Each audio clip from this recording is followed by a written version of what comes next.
E aí, como é que vocês estão? Eu espero que vocês estejam mal. Sim, eu espero que vocês estejam mal, porque eu não ligo pra vocês. Foda-se. Pensem numa coisa. Eu sei que vocês não estão muito acostumados com vídeos assim. E bom, o vídeo de hoje eu vou fazer recomendação de um mangá que eu gosto muito, que é o de Berserk. É um mangá sobrenatural, é um mangá seinen, ou seja, se você não gosta de histórias que tendem a estupro, violência, que tratem sobre sistemas, que mostram a ficção, a parte mística de uma série de uma maneira um pouco mais incisiva, agressiva e violenta, com personagens com certa carga emocional muito extrema, não assistam esse vídeo, eu não recomendo o mangá pra vocês, mas eu recomendarei esse mangá aqui porque eu acho de uma arte muito bem feita, muito bem descritiva, com vários desenhos muito interessantes. Claro que ela que tem certos personagens que não apresentam e não agregam para a história, mas por favor deem uma olhada nisso e eu vou aqui recomendar para vocês, mostrar os mangás de Berserk para vocês, enfim, quem gosta vai ficar mais como um vídeo de promoção e para quem nunca assistiu tá na hora de dar uma chance, né? E eu vou fazer mais vídeos assim dando recomendações de mangás ou leituras que eu faço. Valeu? Vamos lá.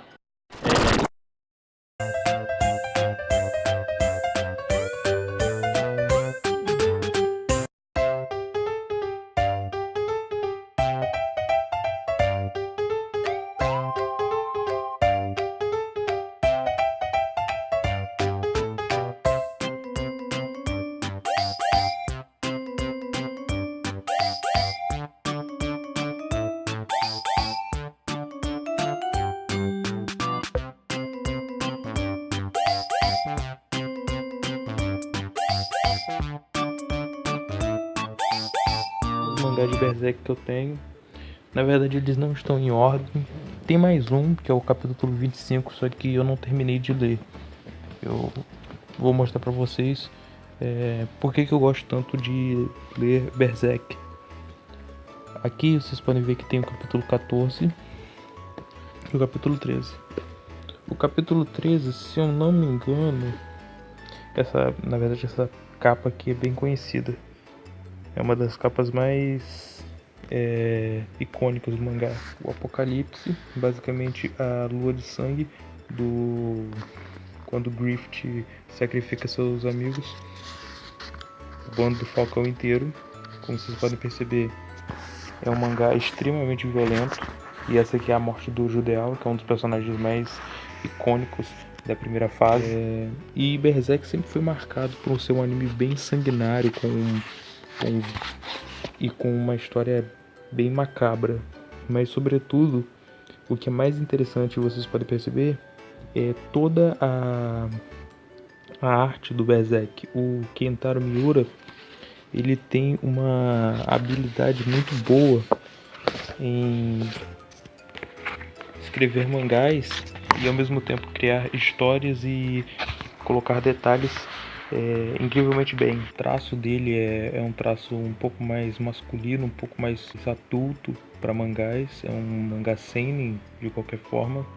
E como vocês podem perceber, o sangue e a violência eles são bem nítidos. E a violência, embora um pouco exagerada, ela toma na textura dos momentos muito bem. Ele parece saber muito bem apresentar uma arte interessante para o mangá. Aqui acontece uma das cenas mais importantes do mangá e da história, uma das mais polêmicas também, que é o estupro da casca, quando o Guts fica engraçado. No mangá há momentos, não posso botar aqui senão vou levar um flag do caramba, mas é mais pesado do que no anime. O anime é conhecido por terminar nessa parte aqui, seria correspondente ao capítulo 13. E a continuação mostra, para quem não leu o mangá e conhece o anime dos anos 90, a continuação é basicamente essa imagem aqui.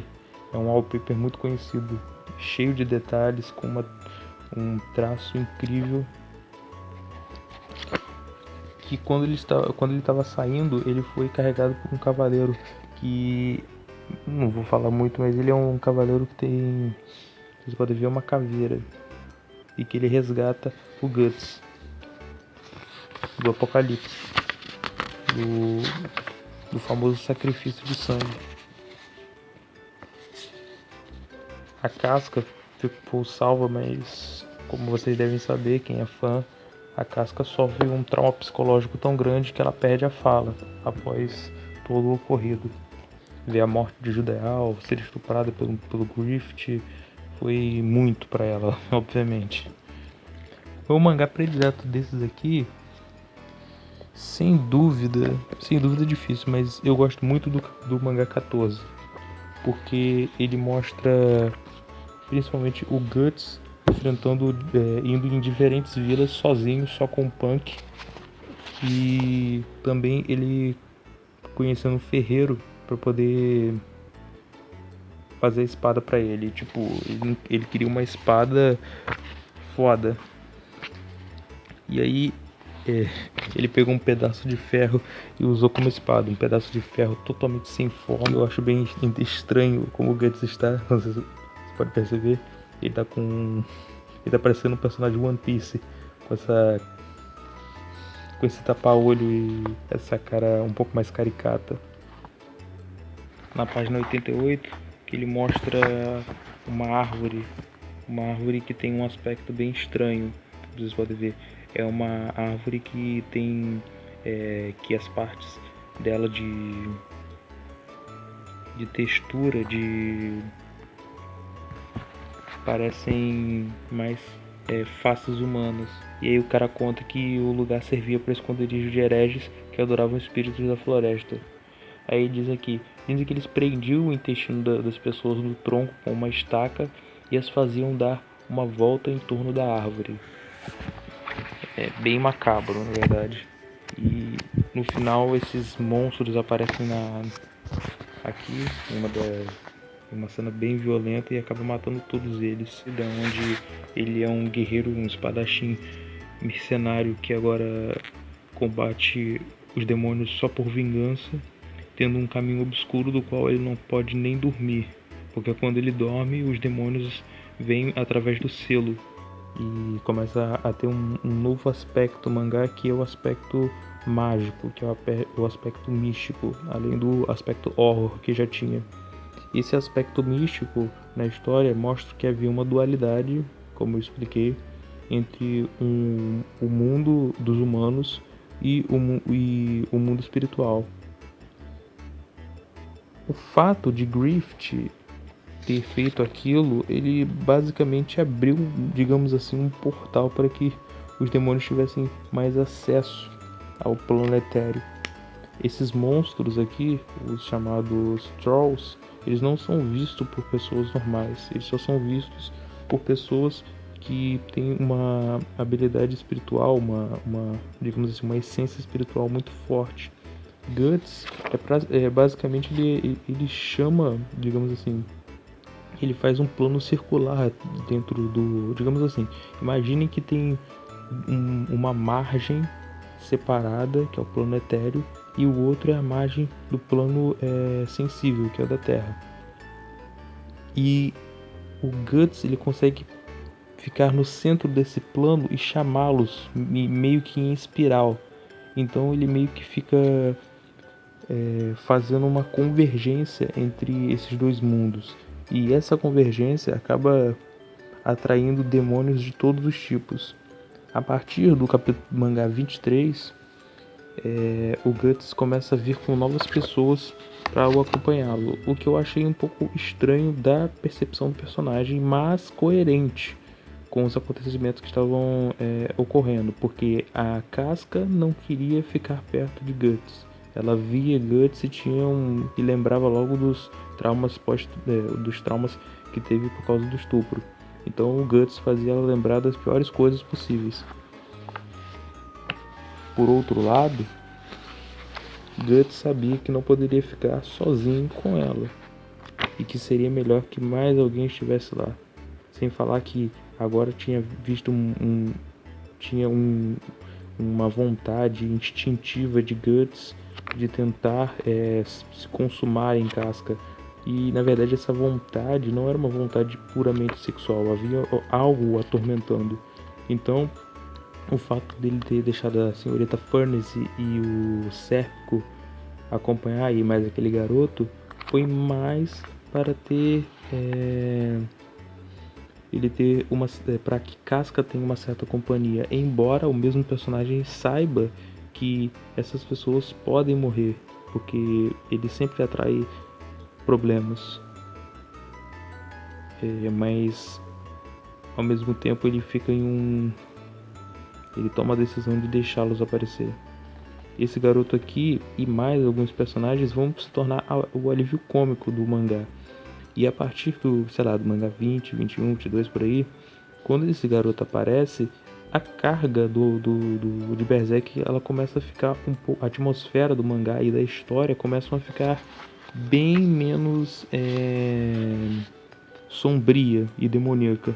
O que a princípio, para algumas pessoas que queriam alguma coisa mais leve, é legal, mas para quem já estava acostumado, não é uma coisa tão boa, porque é uma corta de clima bem grande. O Punk já fazia isso, sabe? Ele já era aquele personagem que fazia a parte humorística. Chamar mais personagens virou meio que a turma do Scooby-Doo. Agora o Guts vai com seus amigos em altas aventuras enfrentar vários demônios, tipo esse aqui, o Troll. Eu queria muito falar sobre o Troll porque uma coisa que eu achei interessantíssima foi o traço e o detalhe que o Kentaro fez no Troll.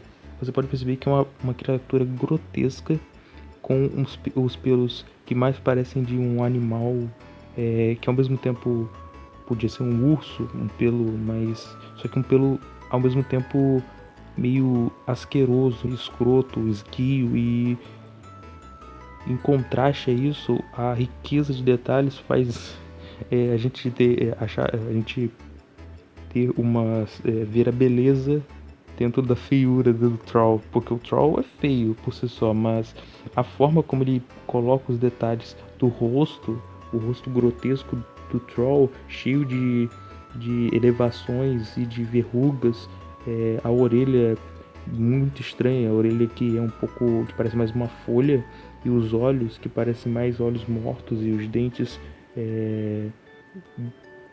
todos grandes, parecendo de um predador, e os pelos asquerosos e ao mesmo tempo riquíssimos em detalhes pelo Kentaro, fizeram um contraste dentro, digamos assim, do que a gente chamaria por Vitor Hugo de o belo e o grotesco, como na literatura, mesmo eles sendo os escrotos, e a gente apreciar essa arte. Por isso que eu gosto tanto de Berserk. Eu acho que a estrutura da história, o aspecto do mangá sombrio, a forma como ele faz a arte dele super detalhada e muito bem estruturada, e com uma história bem compacta e fundamentada, dão uma riqueza para a leitura muito grande, onde você pode ver um pouco de espiritismo, ficção, misticismo e horror ao mesmo tempo. É um pacote completo para se ler. Aqui, ó. Mais um monstro muito bem feito, muito bem detalhado, e o Guts lutando contra ele. Incrível. Por isso que eu recomendo Berserk como um ótimo mangá para quem tem bom estômago, quem aguenta uma boa história mística e sombria. Berserk é uma ótima pedida.